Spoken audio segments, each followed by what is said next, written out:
하나님의 말씀은 예레미야 17장입니다. 예레미야 17장 7절로 8절입니다.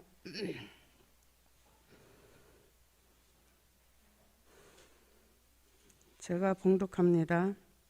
그러나 무릇 여호와를 의지하며 여호와를 의뢰하는 그 사람은 복을 받을 것이라. 그는 물가에 심기운 나무가 그 뿌리를 강변에 뻗치고 더위가 올지라도 두려워 아니하며 그 입이 청청하며 가무는 해에도 걱정이 없고 결실이 그치지 아니함 같으리라. 아멘. 말씀의 제목은 사명자의 푸른 신앙을 보존할 때다 입니다. 푸른 신앙은 시들지 않고 병들지 않고 살아있는 신앙을 말씀하고 있습니다. 그러므로 우리도 항상 변함이 없고 푸른 신앙으로 끝까지 주의 재림을 맞이할 때까지 가야 하겠습니다. 우리가 살아가는 이 시대는 푸른 신앙을 보존하기 어려운 시대입니다. 그러나 우리는 될 일의 말씀과 성령의 은혜가 있기 때문에 이 푸른 신앙을 보존하고 갈 수 있습니다. 첫 번째는 여호와를 의지하며 의뢰하는 종이 되어야 한다. 5절로 6절에 보면 예레미야 선지자는 복의 기준을 여호와를 의지하고 의뢰하는 사람으로 두고 있습니다. 예레미야 17장 5절로 6절에는 여호와를 의지하지 않는 사람은 사람을 믿으며 혈육으로 권력을 삼는 사람이라고 말씀하고 있습니다. 이런 사람은 저주를 받을 것이라고 말씀하고 있고, 6절에는 그런 사람을 사막의 떨기나무 같아서 좋은 일이 오는 것을 보지 못한다고 했습니다. 9절로 11절에 보면 하나님은 사람의 마음과 폐부를 살피시고 여호와를 떠난 사람은 이미 마음이 부패한 사람이라고 말씀하고 있습니다. 그러므로 우리는 이 말씀을 깊이 있게 생각하고 항상 푸른 신앙으로 복 있는 사람이 되어야 하겠고, 푸른 신앙을 자신이 만들어가는 것이 아니라 하나님이 푸른 신앙을 만들어 주십니다. 그러므로 7절로 8절과 같이 여호와를 의지하며 의뢰하는 그 사람을 그 물가에 심기운 나무가 그 뿌리에 강변을 뻗치고 더위가 올지라도 두려워 아니하며 그 입이 청청하며 가무는 해에도 걱정이 없고 결실이 그치지 않게 하신다는 것입니다. 그러므로 우리는 항상 여호와를 의지하고 의뢰하는 그 사람으로 상록수 같은 신앙을 보존해야 되겠습니다. 두 번째는 영광의 빛을 계속해서 받아야 한다. 이사야 60장 1절로 3절입니다. 이사야 60장 1절로 3절입니다. 다 같이 읽겠습니다. 일어나라, 빛을 발하라. 이는 내 빛이 이르렀고 여호와의 영광이 내 위에 임하였음이니라. 보라, 어둠이 땅을 덮을 것이며 캄캄함이 만민을 가려오니와 오직 여호와께서 내 위에 임하실 것이며 그 영광이 내 위에 나타나리니 열방은 내 빛으로 열왕은 비치는 내 광명으로 나아오리라. 아멘. 빛의 역사는 창조의 빛과 생명의 빛과 영광의 빛이 있습니다. 생명의 빛을 받아서 예수가 나의 구주로 믿어졌다면 영광의 빛을 받아서 항상 푸른 신앙을 계속해서 보존해 가야 되겠습니다.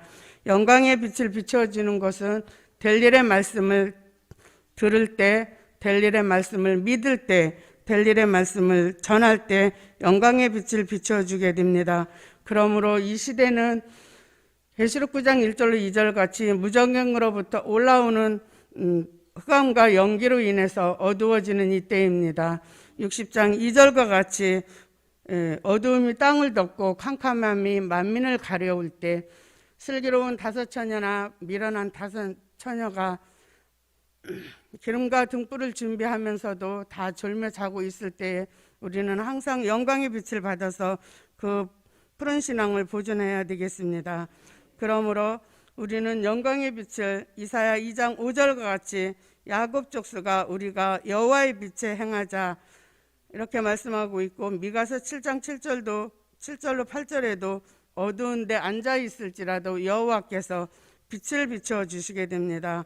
이런 종을 데살로니가 전서 5장 1절로 6절에는 빛의 아들 낮의 아들이라고 말씀하셨고, 이 빛의 아들 낮의 아들이 되어서 항상 졸며 자는 그런 사람들을 깨워야 하겠습니다.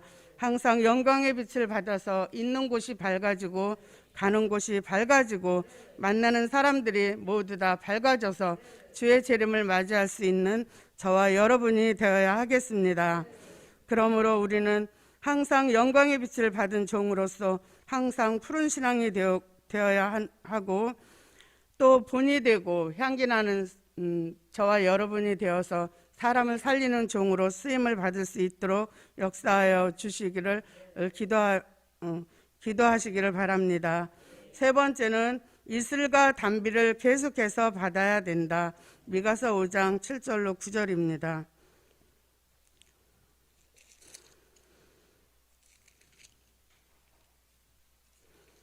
미가서 5장 7절로 9절 다 같이 읽겠습니다. 야곱의 남은 자는 많은 백성 중에 있으리니 그들은 여호와에게로서 내리는 이슬 같고 풀이에 내리는 단비 같아서 사람을 기다리지 아니하며 인생을 기다리지 아니할 것이며, 야곱의 남은 자는 열국 중과 여러 백성 중에 있으리니 그들은 숯불의 짐승 중에 사자 같고 양떼 중에 젊은 사자 같아서 만일 지나간즉 밟고 찢으리니 능히 없을 것이라. 내 손이 내 대적 위에 들려서 내 모든 원수를 진멸하기를 바라노라. 아멘. 이 시대는 이슬과 단비를 받아야 되는데요, 젊은 사자와 같은 용사의 신앙을 주신다는 것입니다. 과거에 야곱이 이슬을 받았을 때 창세기 27장 27절로 28절에는 야곱이 별미를 먹고 이삭이 별미를 먹고 야곱에게 축복을 할 때 내 이름의 향치는 여호와의 복 주신 밭의 향치로다. 하나님은 하늘의 이슬과 땅의 기름짐이며 풍성함과 곡식과 포도주를 내게 주시기를 원하노라. 이렇게 이삭이 야곱에게 축복을 합니다. 기드온이 여호와 살롬의 축복을 받는데요, 기드온이 미디안 군대와 싸울 때 평강이라는 이슬의 축복을 받았듯이 그 기드온이 이슬의 축복을 받았을 때는 안심하라, 두려워하지 말라, 죽지 아니하리라 강하고 담대한 믿음을 주시게 됩니다. 그러므로 이슬은 남이 알지 못하는 가운데 가만히 내리는 은혜로서 받는 사람만 알게 되는 역사입니다. 야곱과 기드온에게 주셨던 이슬의 은혜를 마지막 때 민족의 환난 가운데 택한 자에게 내려주시게 됩니다. 야곱이 이슬을 받을 때 에서가 알지 못했고, 또 기드온이 이슬을 받을 때 미디안 군대가 알지 못했습니다. 그러므로 단비는 가물었던 땅에 한 번만 비가 내리면 단번에 해갈되고 흡족하고 만족한 은혜 역사를 받는 역사입니다. 그러므로 이슬과 단비를 받은 종은 그 신앙이 두려움이 없고 젊은 사자와 같이 강한 신앙이 되고 사람을 기다리거나 인생을 기다리지 않는 일곱 목자 여덟 군왕 같은 종으로 쓰임을 받아야 되겠습니다. 그러므로 우리 모두 다 이슬과 단비 은혜를 받아서 흡족하고 만족한 은혜를 모두 받아서 민족의 환난 때 일곱 목자 여덟 군왕 같은 종으로 쓰임을 받으시기를 바랍니다. 네 번째는 참 감람나무 진액을 계속해서 공급받아야 한다. 스가랴서 4장 12절로 14절입니다. 스가랴서 4장 12절로 14절입니다.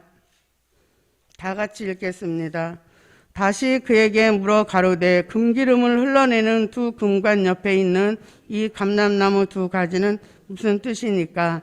그가 내게 대답하여 가로되 내가 이것이 무엇인지 알지 못하느냐? 대답하되 내 주여 알지 못하나이다. 가로되 이는 기름 발려온 자 둘이니 온 세상에 주 앞에 모셔 섰는 자니라 하더라. 아멘.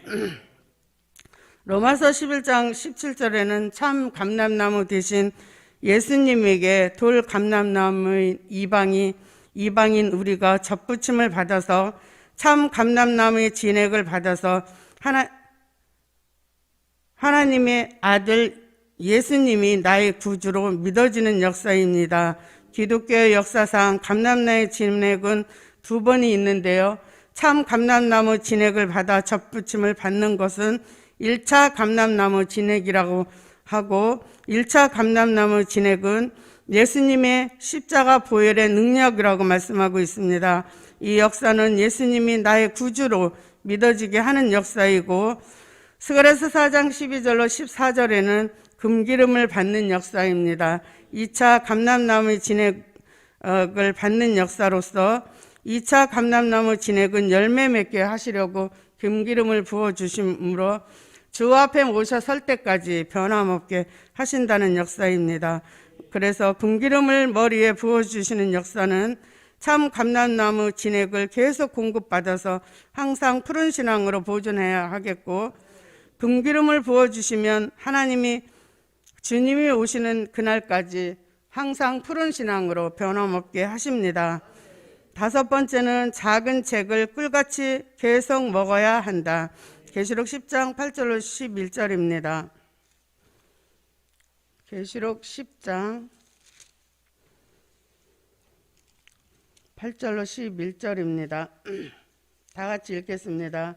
하늘에서 나서 내게 들리던 음성이 또 내게 말하여 가로되, 내가 가서 바다와 땅을 밟고 섰는 천사의 손에 펴놓은 책을 가지라 하기로, 내가 천사에게 나아가 작은 책을 달라 한즉 천사가 가로되 갖다 먹어버리라. 내 배는 쓰나 내 입에는 꿀같이 달리라 하거늘, 내가 천사의 손에서 작은 책을 갖다 먹어버리니 내 입에는 꿀같이 다나 먹은 후에 내 배에서는 쓰게 되더라. 저가 내게 말하기를, 내가 많은 백성과 나라와 방언과 임금에게 다시 예언하여야 하리라 하더라. 아멘. 나무도 거름을 주어야만 크는 것과 같이 우리도 항상 작은 책을 꿀같이 먹어야만 항상 푸른 신앙이 됩니다.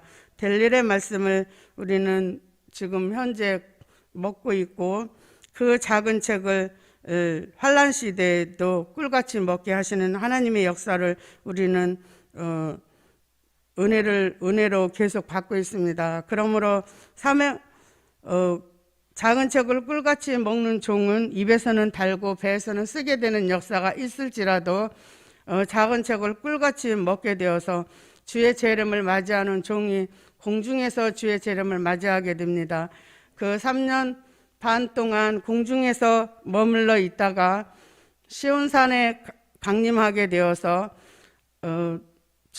계시록 16장 같이 진노의 일곱 대접 재앙으로 아마겟돈 전쟁에서 심판주 예수님을 도와서 하늘의 군대로서 예수님을 돕게 됩니다. 그 예수님을 도운 우리는 하나님의 입맞은 종 14만 4천이 천년왕국 그리스도 나라에 들어가는 축복을 받게 됩니다. 그러므로 우리는 작은 책을 꿀같이 먹은 종으로서 다시 연한할 때 능히 셀 수 없는 많은 무리들을 살리게 됩니다. 그러므로 우리는 작은 책을 꿀같이 먹어서 항상 푸른 신앙이 되고 많은 사람을 살리는 역사에 참여하는 하나님의 입맞은 종들이 모두 되어야 하겠습니다. 그러므로 우리는 사명자의 푸른 신앙을 보존하려면 여호와를 의지하고 의뢰하는 종이 되어야 합니다. 영광의 빛을 계속해서 받아야 되고 이슬과 담비 은혜를 계속해서 받아야 합니다. 참 감람나무의 진액을 계속해서 받고 작은 책을 꿀같이 먹을 때 하나님의 입맞은 종 14만 4천은 하나님의 뜻을 이뤄드리고 하나님의 마음을 흡족하게 해드릴 수 있는 저와 여러분이 되어야 합니다. 결론은 항상 푸른 신앙을 보존할 때다. 아멘. 기도드리겠습니다. 만군의 여호와 전능하신 하나님 감사드립니다. 저희들에게 항상 푸른 신앙을 보존하기 위해서 항상 델릴의 말씀과 영광의 빛을 비춰주시고 이슬과 담비 은혜를 계속해서 내려주시는 저희들 역사 속에 항상 하나님께 감사드립니다. 공의를 행하고 인자를 사랑하며 겸손히 내 하나님과 함께 행하라는 말씀같이 늘 하나님과 동행하는 역사 속에 하나님과 함께 행하는 임마누엘 날개 역사로 보호받는 우리들이 모두 되게 하여 주시옵소서. 하나님의 뜻을 이루어드리는 하나님의 영광 속에 하나님의 입맞은 종으로 작은 책을 꿀같이 먹은 종답게 하나님 시련과 연단을 겪으면서도 그 말씀과 진리가 굳게 세워져서 늘 성령의 감동 속에서 사람을 살리는 역사가 있게 하여 주시옵소서. 예수님의 이름으로 기도합니다. 주기도문 하겠습니다. 하늘에 계신 우리 아버지여, 이름이 거룩히 여김을 받으시오며 나라의 임하옵시며 뜻이 하늘에서 이룬 것 같이 땅에서도 이루어지리다. 오늘날 우리에게 일용할 양식을 주옵시고 우리가 우리에게 죄 지은 자를 사하여 준 것 같이 우리 죄를 사하여 주옵시고 우리를 시험에 들게 하지 마옵시고 다만 악에서 구하옵소서. 나라와 권세와 영광이 아버지께 영원히 있사옵나이다. 아멘. 서울 성전과 아픈 사람들 기도하고 각자 기도하겠습니다. 여호와여, 여호와여,